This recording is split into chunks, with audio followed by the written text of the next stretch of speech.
नमस्ते दोस्तों, आज हम इस वीडियो लेक्चर में डेली करंट अफेयर्स सीरीज से 27 मार्च 2024 के करंट अफेयर्स को स्टडी करेंगे, जिसमें हम यहाँ लिखे गए इंपॉर्टेंट टॉपिक्स पे डिस्कशन करने वाले। अगर आप इस वीडियो लेक्चर का पीडीएफ चाहते हैं तो आप इस वीडियो के डिस्क्रिप्शन में जाइए, वहां पे आपको एक टेलीग्राम चैनल की लिंक मिलेगी। उस टेलीग्राम चैनल को ज्वाइन कीजिए और आपको वहां डेली पीडीएफ मिलते रहेंगे।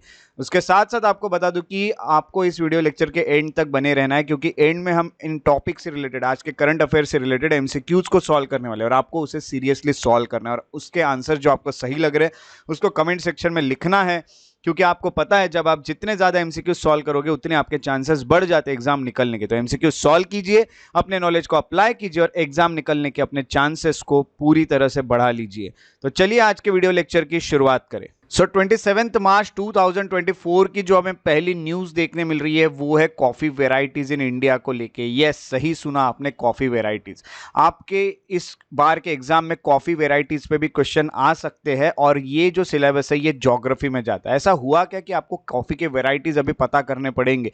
ये एक्चुअली रोबस्टा कॉफी के कारण, एक रोबस्टा कॉफी है, इसके प्राइजेस अब तक के सबसे हाईएस्ट प्राइजेस तक पहुंच गए हैं और इसका ग्लोबल शॉर्टेज चल रहा है, पूरे वर्ल्ड में शॉर्टेज चल रहा है। और आप तो जानते हैं कि इंडिया कितना ज्यादा इंपॉर्टेंट है कॉफी को लेके, कॉफी के प्रोडक्शन को लेके। इंडिया में अच्छी ट्रेडिंग होती है कॉफी की, सब कुछ अच्छा होता है। तो ये रोबस्टा कॉफी है कहाँ की, क्या नहीं, ये भी हम पढ़ेंगे। उसके अलावा हम इंडिया में जो कॉफी बनती है ये भी पढ़ेंगे। तो रोबस्टा कॉफी के प्राइजेस बहुत ज्यादा बढ़ गए। बैकग्राउंड ये है कि price of robusta coffee has spiked. क्यों बढ़े हैं? क्योंकि ट्रेडिशनल ग्रोइंग रीजन जो है ये खत्म, यहाँ पे बराबर ग्रोथ नहीं हो रही है, यानी कॉफी की ग्रोथ कम हो गई है और कम होने के कारण अब चीजें आप कम होते जा रही है तो उसके रेट तो बढ़ेंगे ही। तो रोबस्टा कॉफी के भी बढ़ गए हैं वियतनाम और इंडोनेशिया में।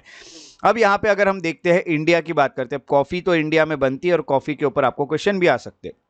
अब ये रोबस्टा कॉफी जो है ये इंडिया में बनाई जाती है, इसलिए कहीं ना कहीं ये न्यूज में रही और इसके ऊपर क्वेश्चन आ सकते हैं। इंडिया प्राइमरीली दो तरह की कॉफी बनाता है। एक कॉफी होता है अरेबिका कॉफी, जिसको कॉफी अरेबिका भी कहा जाता है, और ये हायर अल्टीट्यूड्स के रीजन में बनाया जाता है, जहां की हाइट ज्यादा है, ऐसे रीजन्स में ये लगाया जाता है अरेबिका कॉफी, और वेस्टर्न घाट में लगाई जाती है। ये अरेबिका कॉफी जो होता है ये जानी जाती है उसके स्मूथनेस के लिए, उसका फ्लेवर एकदम माइल्ड होता है और वहां पे काफी आपको थोड़ा सा हिंट स्वीटनेस का मिलेगा। एसिडिटी है, फ्लोरल नोट्स है, उसमें थोड़ा फ्लोरल फ्लावर की तरह आपको उसमें नोट्स मिलेंगे कॉफी में। अब ये तो हमें उतना नहीं समझता, बट जिसको समझता है ये टेस्ट, वो इंसान आराम से बता सकता है कि किस तरह से वो कॉफी की टेस्ट है।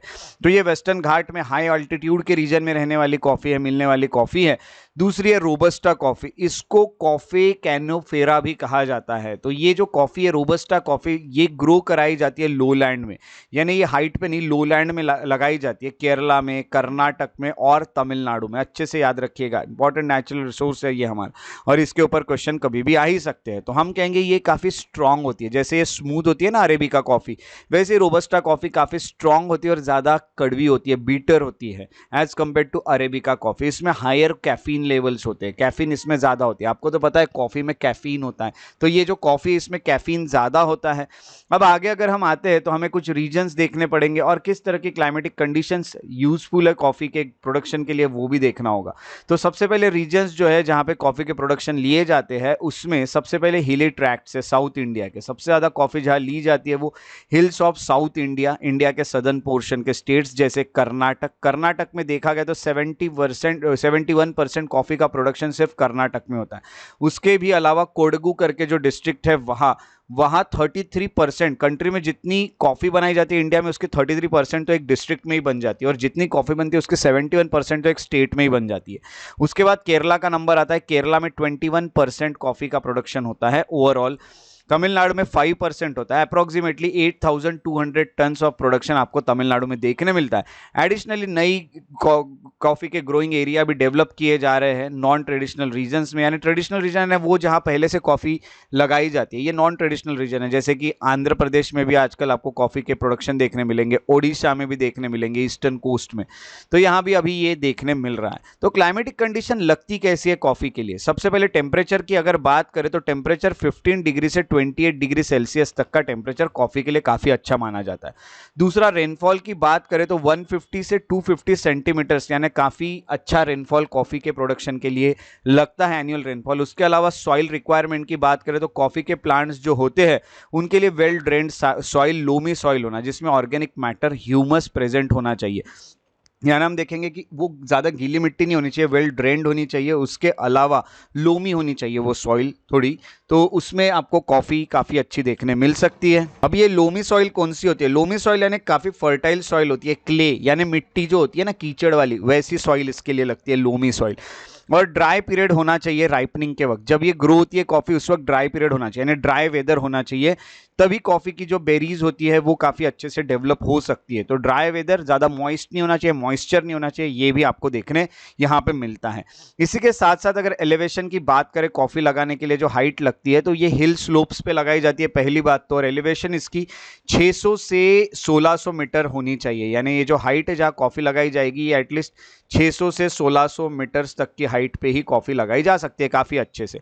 और इंडिया की पोजीशन अगर बात करें ग्लोबल मार्केट में, तो इंडिया ये 5th लार्जेस्ट एक्सपोर्टर था कॉफ़ी का in the world in 2021 to 22 के बीच में अगर देखा गया तो 5th लार्जेस्ट एक्सपोर्टर। यानी इंडिया से कितनी कॉफ़ी एक्सपोर्ट होती होगी आप सोचिए, यानी नियरली 6% जो ग्लोबल आउटपुट आ रहा है, जो 6% जितनी भी कॉफ़ी बन रही है पूरे वर्ल्ड में उसके 6% तो इंडिया से ही जाती थी।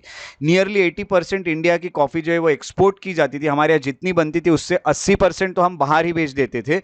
और उसी के अलावा कहाँ भेजते थे? तो Germany, Russia, Spain, Belgium, Slovenia, United States, United Kingdom, Japan, Greece, Netherland, France, ये सब देशों में हमारे यहाँ से कॉफ़ी जाती थी। इटली जो होती है वहाँ सबसे ज़्यादा जाती थी, और इटली में हमारी जो कॉफ़ी जाती है वो कहीं ना कहीं 29% जाती है। तो सबसे ज़्यादा कॉफ़ी हमारी इटली में जाती है। तो इस तरह से हम काफ़ी अलग अलग देशों में हमारी कॉफ़ी भेजते हैं, और कॉफ़ी के कारण हमारा जो देश है वो जाना भी जाता है, कॉफ़ी के प्रोडक्शन के कारण हमारा ट्रेड भी अच्छा है। इसलिए काफ़ी इंपॉर्टेंट एक रिसोर्स है, और इसका करंट अफेयर में रहना यानी क्वेश्चन आने के चांस सबसे ज़्यादा है। तो ये जो करंट अफेयर था कॉफ़ी वेराइटीज़ को लेके, इसका सोर्स था द हिंदू। उसके बाद जो हमें अगला न्यूज़ देखने मिल रही है वो है पेरिस क्लब को लेके। पेरिस क्लब न्यूज़ में रहा श्रीलंका के कारण, और इसका सिलेबस जाता है इकोनॉमी में।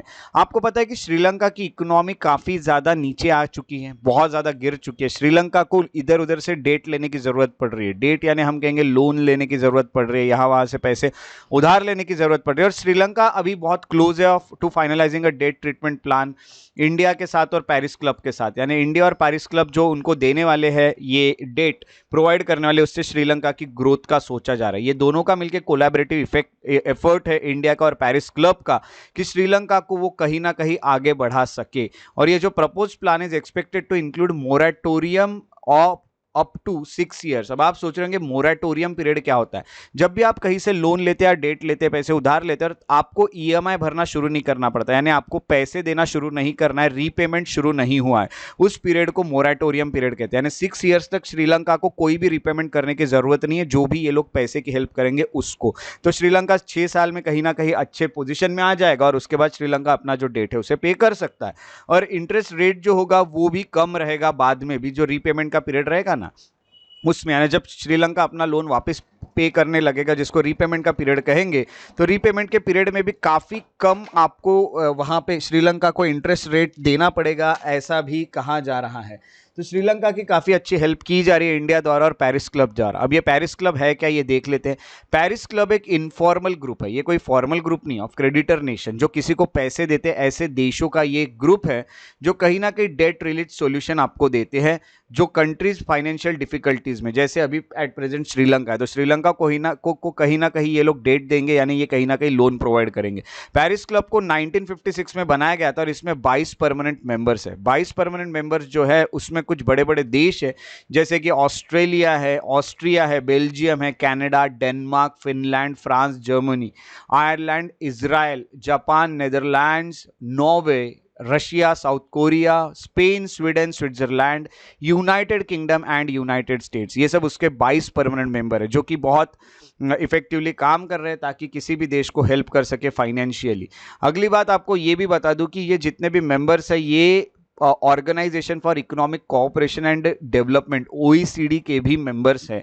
इंडिया इसका परमानेंट मेंबर नहीं है पेरिस क्लब का। पेरिस क्लब जो होता है वो मंथली पेरिस में मिलता है, मंथली पेरिस में मिलता है, जहाँ ऑफिशियल्स जो होते हैं हर मेंबर कंट्री के वो आते हैं और नेगोशिएट करते हैं डेट रिलीफ टर्म्स को, यानी किसको कितना पैसा देना है, उसके टर्म्स क्या होंगे, ये सब यहाँ पे बात की जाती है। कोई भी कंट्री अपील कर सकती है इस ग्रुप को कि भाई हमें थोड़ा डेट रिलीफ प्रोवाइड किया जाए, हमें कुछ ना कुछ रिलीफ प्रोवाइड किया जाए और इकोनॉमिक रिफॉर्म्स हमें लाने की कोशिश हमारे यहाँ पे हमको करनी है। ऐसी चीज़ें यहाँ पे आपको पता चलती है। उसी के साथ साथ आपको ये बता दूं कि एक बार ये अपील रिसीव कर ली तो मेंबर जो होते हैं वो एक क्लोज मीटिंग लेते हैं और डिसाइड करते हैं कि अब क्या किया जाए, और फिर वो काफ़ी सारे फैक्टर्स देखते हैं, जैसे इकोनॉमिक और फाइनेंशियल एस्पेक्ट क्या है, आईएमएफ को कंसल्ट करते हैं देना चाहिए कि नहीं, वर्ल्ड बैंक को कंसल्ट करते हैं और रिफॉर्म लाने की कोशिश करते हैं और उसके बाद वो डेट देते हैं, लोन प्रोवाइड करते हैं। तो श्रीलंका तो अभी मिलने वाला है, श्रीलंका का ये लिए फाइनल हो चुका है पेरिस क्लब के द्वारा, इसलिए पेरिस क्लब न्यूज़ में रहा और ये जो न्यूज़ थी इसका सोर्स था हिंदू बिजनेस लाइन। उसके बाद जो हमें अगली न्यूज़ देखने मिल रही है वो है ब्लैक कार्बन को लेकर, इसका सिलेबस जाता है एनवायरमेंट में। ब्लैक कार्बन आ गया तो एनवायरमेंट में जाएगा और आप तो देख के ही गेस कर सकते हैं कि क्या होने वाला है। ब्लैक कार्बन के जो एमिशन हम कर रहे हैं उसे कम करने की ही बात की होगी। तो हुआ क्या है, एक COP26 हुआ है। COP यानी कॉन्फ्रेंस ऑफ पार्टीज, कॉन्फ्रेंस यानी मीटिंग होती है, पार्टीज यानी वो देशों की मीटिंग होती है जो कि मेंबर है, तो ये होता है कॉन्फ्रेंस ऑफ पार्टीज। तो कॉन्फ्रेंस ऑफ पार्टीज जो हुआ है ये 26वीं मीटिंग थी क्लाइमेट को लेके और ये हुई है ग्लासगो में। ग्लासगो में हुई थी और कब हुई थी, तो ये हुई थी नवंबर 2021 में, नवंबर 2021 में, काफी टाइम हो चुका है। ग्लासगो आता कहाँ पे, तो ग्लासगो स्कॉटलैंड में आता है, अच्छे से याद रखेगा। वहां पे इंडिया ने ये शपथ ली थी कि इंडिया नेट जीरो एमिशन तक पहुंच जाएगा, यानी इंडिया एमिशन बहुत ही कम कर देगा, लगभग जीरो के आसपास हमारे यहाँ ब्लैक कार्बन के एमिशंस हो जाएंगे और जितने भी एमिशन होंगे उसके चलते भी हमारे पास उतना सिंक रहेगा, उतने पेड़ रहेंगे जहां पे कार्बन जा सके। इस तरह से नेट जीरो एमिशन पे हम पहुंच जाएंगे। ऐसा नहीं कि बिल्कुल एमिशन नहीं करेंगे बट उतना ही करेंगे जितना हमारे पास सिंक बना हुआ है कार्बन का, यानी उतने पेड़ के अंदर या जो जो चीज़ें है वहाँ पे जा सकता है या ट्रीट हो सकता है। तो नेट जीरो एमिशन तक हम पहुँच जाएंगे 2070 तक, 2070 तक ऐसा इंडिया ने कहा है और इंडिया एक फ्रंट रनर दिख रहा है इस रेस में टू कार्बन न्यूट्रलिटी, यानी इंडिया बहुत आगे की सोचते हुए आपको यहाँ पे दिखा इस मीटिंग में। सबसे पहले अगर बैकग्राउंड की बात करें तो प्रायोरिटाइज किया गया है ब्लैक कार्बन रिडक्शन का। ऐसे इनिशिएटिव जो है जैसे PMUY स्कीम जो चली है वो, तो हम कहेंगे प्रधानमंत्री उज्ज्वला योजना कहिए, तो ये सब कहीं ना कहीं ब्लैक कार्बन एमिशन को रोकने के लिए हेल्प कर रहे हैं। तो इंडिया जो है ये ग्लोबल लीडर बन चुका है जहां पे रीजनल हेल्थ कंसर्न्स बताए जा रहे हैं और सस्टेनेबिलिटी डेवलपमेंट गोल जो होते हैं उसे भी कहीं ना कहीं पूरा करने की कोशिश की जा रही है। यानी अगर इंडिया की बात करें तो कार्बन के कारण हमारी हेल्थ बहुत खराब हो सकती है, जितना पोल्यूशन होगा ये हमें पता है, और कहीं ना कहीं सस्टेनेबिलिटी डेवलपमेंट गोल भी है जिसमें हमें कार्बन के एमिशंस कम करने हैं, हमें क्लीन एनर्जी लानी है।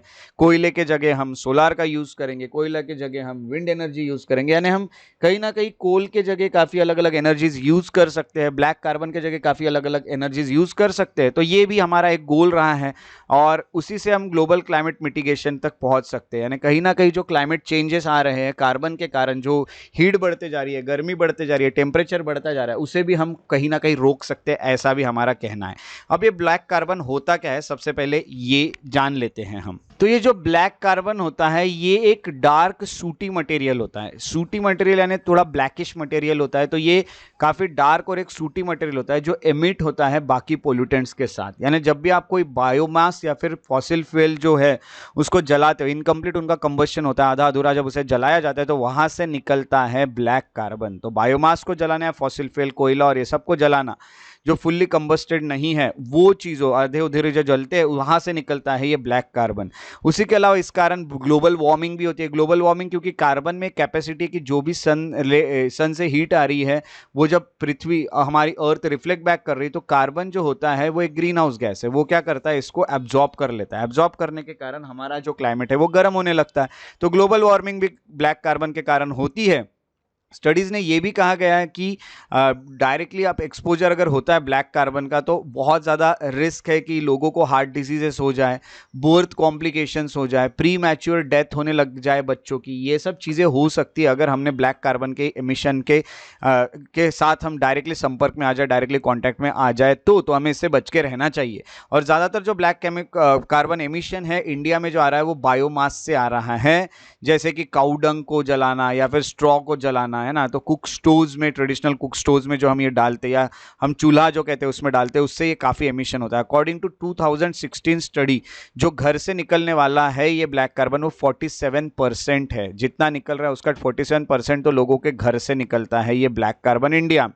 इंडस्ट्रीज जो होती है वहाँ से 22% निकलता है, डीजल व्हीकल से 17% निकलता है, और जो ओपन बर्निंग होती है, बाहर कहीं बर्निंग करती है, उस कारण 12% निकलता है, और बाकी सोर्सेज से 2% ही निकलता है। तो इस तरह से सबसे ज़्यादा कंट्रीब्यूट करता है हमारे रेसिडेंशियल सेक्टर।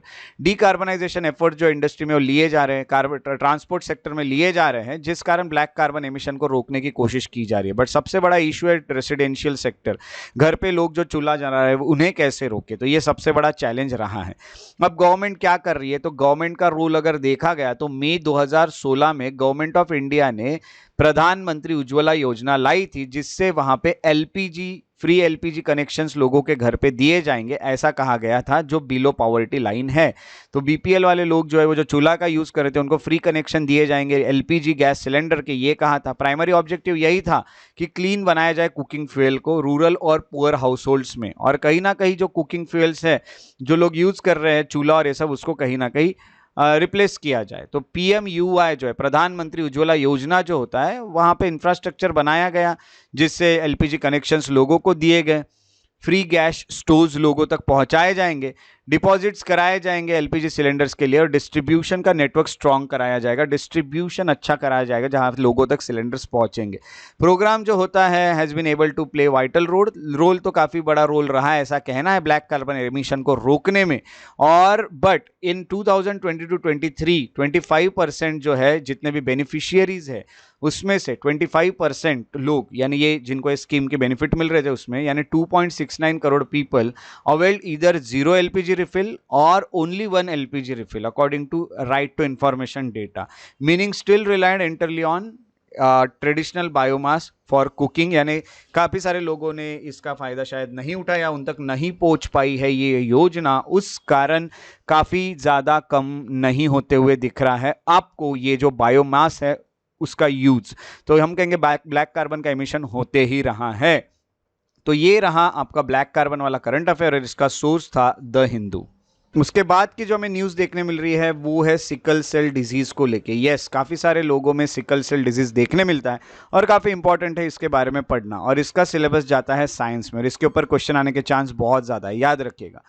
हुआ क्या है, यूएस के फूड एंड ड्रग एडमिनिस्ट्रेशन ने रिसेंटली अप्रूव किया है 2 जीन थेरेपीज। तो 2 जीन थेरेपीज आई है सिकल सेल डिजीज को लेके, एक है कैसजेवी और दूसरा है लाइफजीनिया, जिससे एससीडी यानी सिकल सेल डिजीज को ठीक किया जा सकता है, जो कि 12 या 12 साल से ज़्यादा के लोगों में यूज हो सकती है थेरेपी।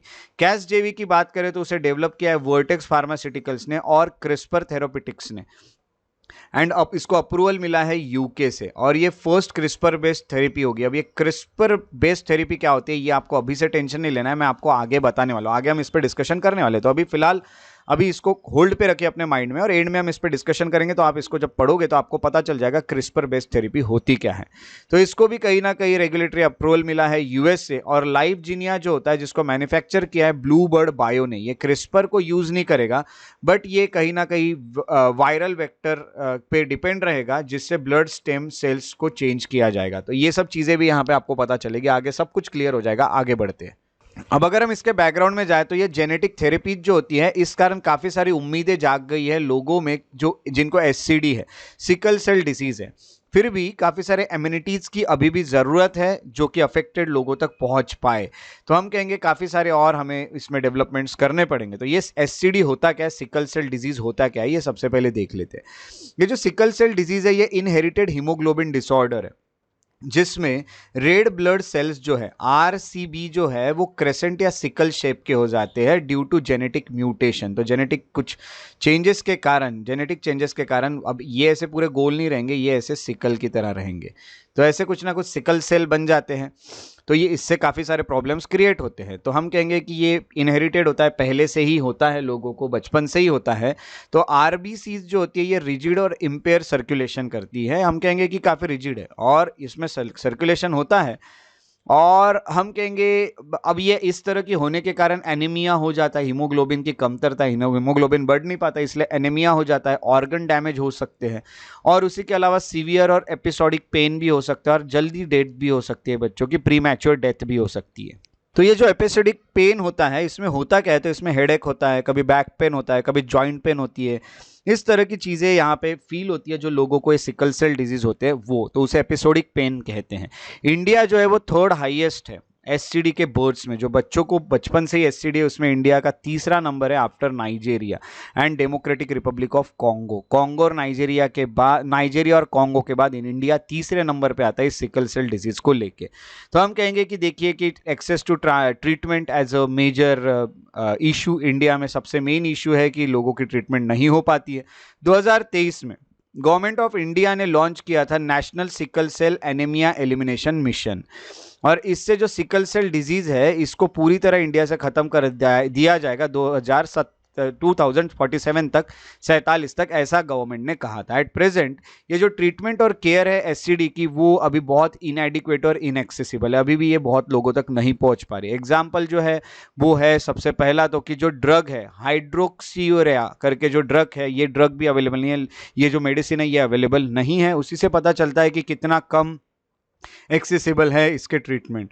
इससे क्या होता है ये ड्रग से, तो इससे सिवियरिटी जो पेन होता है वो कम होता है, हॉस्पिटलाइजेशंस कम करने पड़ते हैं, यानी हम कहेंगे हॉस्पिटल में एडमिट कम करना पड़ता है लोगों को, और सर्वाइवल रेट भी बढ़ जाता है, क्योंकि जो आरबीसीज होते हैं, रेड ब्लड कॉर्पसल्स होते हैं, उनको कहीं ना कहीं यहाँ साइज भी बढ़ती है और फ्लेक्सिबिलिटी भी बढ़ाई जाती है, और यहाँ पे हम कहेंगे कि वो सिकल शेप के होने के चांसेस थोड़े कम कराए जाते हैं।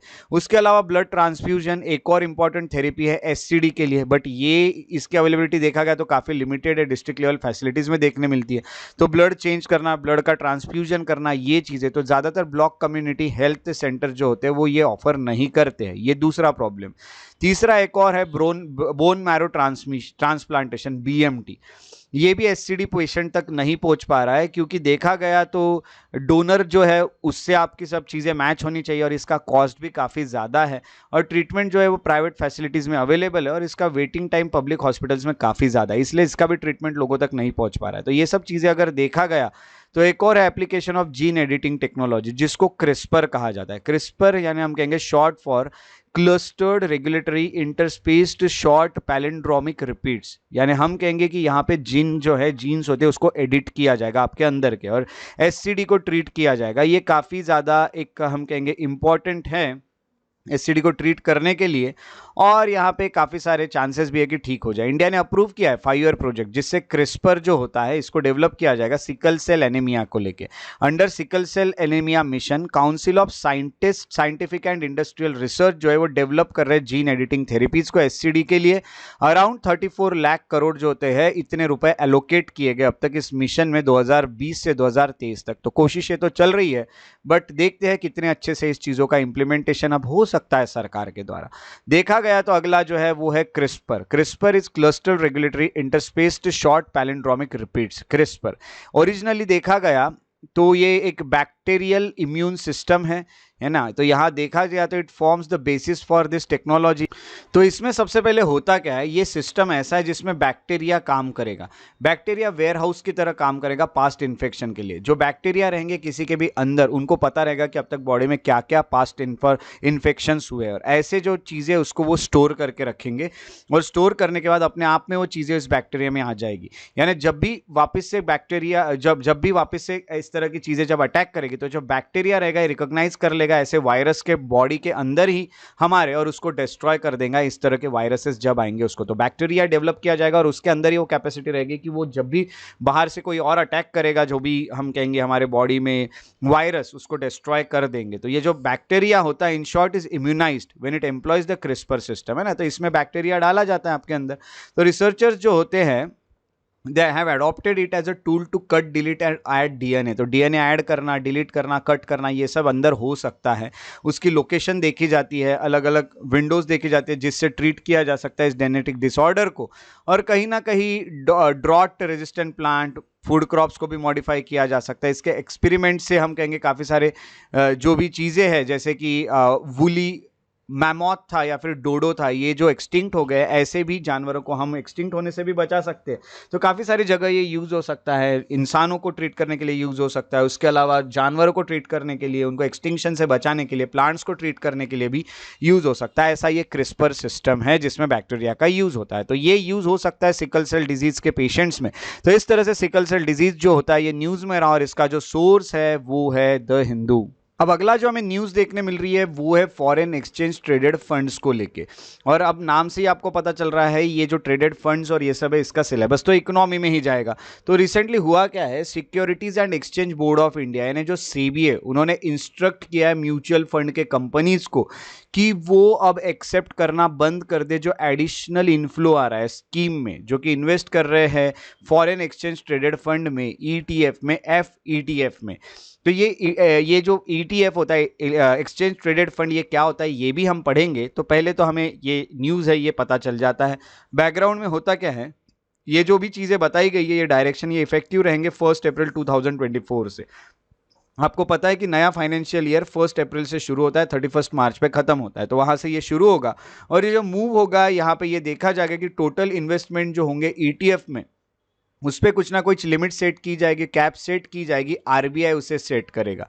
और द सर्ज जो हो रहा है यूएस मार्केट में, पर्टिकुलरली जो टेक्नोलॉजी स्टॉक्स होते हैं वो बहुत ज़्यादा खरीदे जा रहे हैं, और जो इन्वेस्टर होते हैं वो उनका इंटरेस्ट काफ़ी दिख रहा है फॉरेन एसेट्स में, बाहर के जो स्टॉक मार्केट है वहाँ पे इन्वेस्ट करने में, बाहर के शेयर्स खरीदने में। तो जिस कारण हमें उन पे कुछ लिमिट लगानी पड़ेगी और उनकी लिमिट पार होते जा रही है। सब बाहर इन्वेस्ट करने लगेंगे, बाहर की कंपनीज लेने लगेंगे, शेयर्स लेने लगेंगे, तो हमारे देश का तो बुरा हाल हो ही सकता है ना। तो यही सब चीज़ें यहाँ पे देखने मिलती है। तो ये एक्सचेंज ट्रेडेड फंड होते क्या है ये देख लेते हैं। सबसे पहले तो आपको ये बता दूं कि ये जो ईटीएफ होते हैं, एक्सचेंज ट्रेडेड फंड जो होते हैं, ये म्यूचुअल फंड की तरह होता है। म्यूचुअल फंड कैसा होता है कि अगर फॉर एग्जांपल आप एक पर्सन और आपने एक कंपनी से म्यूचुअल फंड खरीदा, एक कंपनी से फॉर एग्जांपल मैंने किसी के यहाँ से 500 या 1000 रुपये, मैंने 1500 रुपये या 1000 रुपये मैंने इन्वेस्ट किए। 1000 रुपये मैंने किसी ए नाम के कंपनी को दे दिए, म्यूचुअल फंड वहाँ खरीद लिए। अब ये ए नाम की कंपनी क्या करेगी, इस 1000 रुपये से अलग अलग जगह में इसको इन्वेस्ट करेंगी। For example X Y Z P Q जो भी जो जगह है वहाँ उन्होंने इन्वेस्ट कर लिया। कुछ कंपनीज के डाउन होंगे शेयर की वैल्यू, कुछ कंपनीज की शेयर की वैल्यू बढ़ेगी, और जब शेयर की वैल्यू बढ़ेगी तो मेरा रिटर्न अच्छा आएगा, और जब कम होगी तो रिटर्न डाउन होगा। इस तरह से वो क्या करेंगे, कांस्टेंट रिटर्न की एक कोशिश करते हैं कि हमें वो कांस्टेंटली कुछ ना कुछ रिटर्न दे सके, यानी लॉस भी बहुत ज़्यादा नहीं हो रहा और गेन भी काफ़ी नहीं हो रहा है। तो गेन में से भी वो कुछ पार्ट तो रखेंगे। तो हम एक कंपनी में लगाएंगे तो उस पर हमारा डिपेंड होगा, शेयर की वैल्यू गिर गई तो हमारे पैसे एकदम कम हो जाएंगे, और शेयर की वैल्यू बढ़ गई तो पैसे बहुत ज़्यादा बढ़ जाएंगे। म्यूचुअल फंड में ये चांस बहुत कम होते हैं। और ऐसे ही म्यूचुअल फंड का ही पार्ट है ईटीएफ।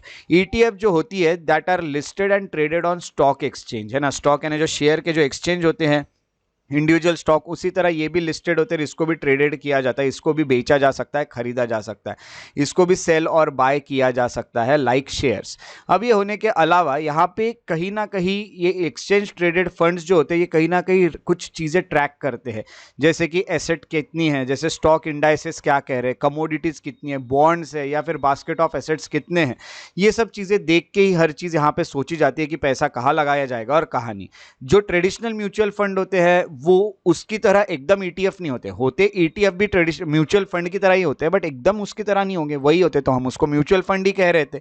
क्योंकि ये जो फंड है ये पैसिव फंड होते हैं, ईटीएफ कुछ पैसिव फंड होते हैं। इसमें जो फंड मैनेजर होता है वो एक्टिवली सिलेक्ट नहीं करता है स्टॉक को। जैसे मैंने बताया, आपने किसी कंपनी में दिया तो वहाँ का फंड मैनेजर क्या करेगा, वो एक्टिवली सिलेक्ट करेगा कि कहाँ कहाँ के स्टॉक्स लेने चाहिए। यहाँ पे जो ईटीएफ होता है वही सब चीज़ें देखते हैं, कुछ परफॉर्मेंस देखते हैं, स्पेसिफिक इंडेक्स देखता है ईटीएफ, और उसके अकॉर्डिंग वो स्टॉक को सिलेक्ट करता है। उनको पता होता है ज़्यादातर ये सब चीज़ें देख के पीछे की और आगे क्या हो सकता है प्रेडिक्शन लगाए जाते हैं, और उसी के अकॉर्डिंग ही यहाँ पे सिलेक्ट किए जाते हैं कि कहाँ के स्टॉक्स खरीदने चाहिए। अब उसी तरह ईटीएफ का एक टाइप है that is foreign exchange traded funds, that is FETF. अब ये जो एफईटीएफ होता है, फॉरेन एक्सचेंज ट्रेडेड फंड जो होता है, ये एक सबसेट है ईटीएफ का, यानी ईटीएफ के ही अंडर आता है ये फॉरेन एक्सचेंज ट्रेडेड फंड। और ये कहीं ना कहीं इसको फॉरेन इसीलिए कहा जा रहा है क्योंकि जो ओवरसीज मार्केट है, जो फॉरेन की कंपनीज है, उस पर ये ज़्यादातर फोकस करता है। तो यहाँ पे जो स्टॉक्स खरीदे जा रहे हैं वो बाहर के कंपनीज के खरीदे जा रहे हैं, यानी ओवरसीज मार्केट पे यहाँ फोकस किया जा रहा है, इसलिए इसको फॉरेन एक्सचेंज ट्रेडेड फंड कहा जा रहा है, क्योंकि कंपनीज फॉरेन की है। ये इन्वेस्ट करते हैं फॉरेन सिक्योरिटीज में, फॉरेन के शेयर्स खरीदते हैं, कुछ स्टॉक्स खरीदते हैं, बॉन्ड्स खरीदते हैं, बाकी कमोडिटीज खरीदी जाती है इंटरनेशनल एक्सचेंजेस में। फॉरेन ईटीएफ जो होता है वो इन्वेस्टर को अलाउ करते हैं कि वो ग्लोबल मार्केट में खेल सके without directly purchasing foreign stocks और बॉन्ड, है ना। डायरेक्टली नहीं खरीदना है किसी कंपनी के, बट म्यूचुअल फंड जैसे होते हैं ना, वैसे एक साथ मिलके काफ़ी सारे जो फॉरेन की कंपनीज है उसमें ये लोग इन्वेस्ट करते हैं और वहाँ से कुछ चीज़ें यहाँ पे जो फंड्स है उसे ट्रेड किया जाता है। ये जो फंड होते हैं ये इंडाइसेस देखते हैं अलग अलग कंट्रीज के, अलग अलग रीजन के और अलग अलग सेक्टर के, और उसके अकॉर्डिंग ये डिसाइड किया जाता है कि अब कहाँ पे इन्वेस्ट करना चाहिए। तो बाकी ईटीएफ की तरह फॉरेन ईटीएफ जो होते हैं उसको भी खरीदा और बेचा जा सकता है स्टॉक एक्सचेंजेस में ट्रेडिंग आवर्स में, जो भी खरीदने बेचने के। अब कब बेचोगे आप अपने शेयर्स? जब उसके रेट्स अच्छे मिलेंगे तब। और कब खरीदेंगे? जब रेट कम हो जाएंगे। तो फॉर एग्जांपल मैंने 500 रुपये का कोई एक शेयर खरीदा और उसकी वैल्यू आज अगर 700 पहुंच गई, या फिर आज अगर वो 800 पहुंच गई और आज मैं उसे बेच देता हूं, तो मैं यहाँ पे टोटल प्रॉफिट 300 रुपये का कमा लूंगा। बट अगर इसकी वैल्यू 500 से 300 हो गई और मैं इसको बेच रहा हूं तो मेरा लॉस हो रहा है 200 रुपये का। इस तरह से शेयर मार्केट में काम चलते रहते हैं। तो हम कहेंगे कि यही सब चीजें चलती है, बस यहाँ पे फॉरेन जो कंपनीज है वहां पे लगाया जाता है, तो इसको फॉरेन एक्सचेंज ट्रेडेड फंड्स कहा जाता है। तो इसका जो सोर्स था इस करंट अफेयर का वो था इंडियन एक्सप्रेस। अब बारी है आज के प्रैक्टिस एमसीक्यूज को सॉल्व करने की। तो क्वेश्चन नंबर 1 है, consider the following statement about foreign exchange traded funds. First statement is foreign exchange traded fund invest in securities listed on international exchanges. Second, foreign exchange traded fund allows investor to gain exposure to global market without directly purchasing foreign stocks और bonds. Which of the given above is or are not correct? First is 1 only, 2 only, both 1 and 2, neither 1 nor 2। जो भी आपको answer सही लग रहा है उसको comment section में लिखिए। Second question is, with reference to Paris club consider the following statement. First, Paris club is an informal group of creditor nation that aims to find sustainable debt relief solutions for country facing financial difficulties. Second, all members of Paris clubs are part of Organization for Economic Cooperation and Development, that is OECD. Third, India is not a permanent member of Paris club. How many of the statement given above are correct? Only 1, only 2, all 3 या फिर none. Question number 3 is, with reference to coffee production in India, consider the following statement. First, coffee production in India is dominated in hill tracts of South Indian states. Second, the ideal annual rainfall for coffee is between 150 to 250 centimeters.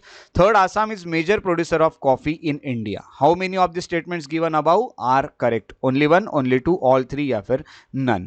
अब बारी है जो हमने पिछले current affairs के question पूछे थे उनके आंसर्स जानने की। तो क्वेश्चन जो थे 25 और 26 मार्च के लिए जो 6 क्वेश्चन थे उसमें आंसर है क्वेश्चन नंबर 1 का सी, क्वेश्चन नंबर 2 का डी, क्वेश्चन नंबर 3 का सी, क्वेश्चन नंबर 4 का बी, क्वेश्चन नंबर 5 का सी और क्वेश्चन नंबर 6 का ए। आई होप आपके आंसर्स करेक्ट निकले हो।